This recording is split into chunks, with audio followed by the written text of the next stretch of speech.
আসসালামু আলাইকুম দর্শক, সবাই কেমন আছেন? কাছে বা দূরে যে যেখান থেকে বসে দেখছেন সবাইকে জানাই আমার channel easy recipe and blog by Soni থেকে আন্তরিক শুভেচ্ছা।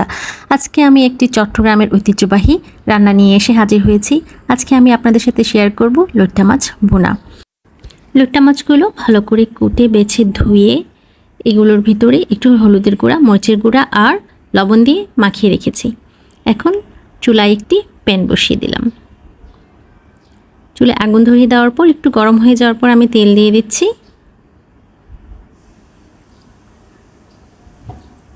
এখন দেব পেঁয়াজ।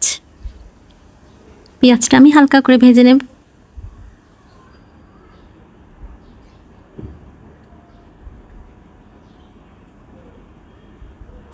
সাথে দিচ্ছি প্রায় হাফ চামচের একটু বেশি রসুন বাটা আর হাফ চামচেরও কম আদা বাটা।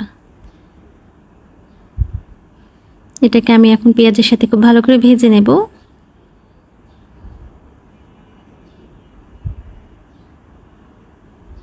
আমার ভাজা ভাজা হয়ে গিয়েছে, আমি এখন পানি দিয়ে দিচ্ছি, কারণ আমি এখন এক এক করে মশলা দিব। দিচ্ছি হাফ চামচের মতো হলুদের গুঁড়া আর 1 চামচ মরিচের গুঁড়া, হাফ চামচ জিরা গুঁড়া, হাফ চামচ ধনে গুঁড়া,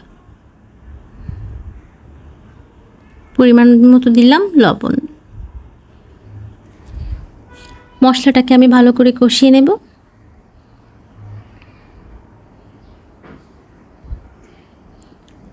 সাথে একটু পানি দিচ্ছি। লইট্টা মাছ খুব আদরের মাছ, খুব নরম তুলতুলে মাছ, খুব আদর করে রান্না করতে হয় মাছগুলা, না হলে মাছগুলা কিন্তু ভেঙে যায়। এই জন্য তার আগে আমি ভালো করে মশলাটা কষিয়ে নিচ্ছি, যেন মশলায় কোনো রকম গন্ধ টন্ধ না থাকে। তো আমি এখন দিচ্ছি টমেটো ও কাঁচামরিচ। টমেটো ও কাঁচামরিচ দিয়েও আমি মশলাটাকে আরেকটু কষিয়ে নেব।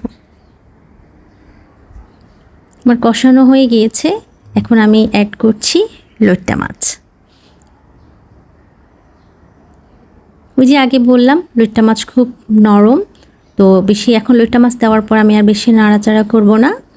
দিয়ে দিচ্ছি সামান্য পানি।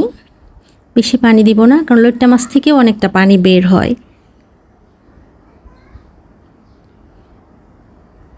আমি এখন ঢাকনা দিয়ে ঢেকে দেব। একটু লাড়ি দিচ্ছি, লেড়ে দিয়ে ঢাকনা দিয়ে ঢেকে দেব।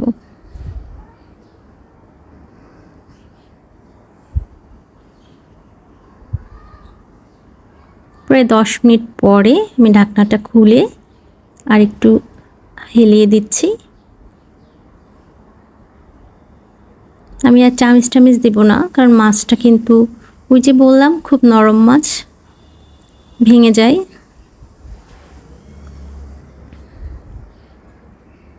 আমার প্রায় লইট্টা মাছ রান্না হয়ে গিয়েছে। এখন আমি ধনিয়া পাতা অ্যাড করব। ধনিয়া পাতা অ্যাড করা হয়ে গিয়েছে।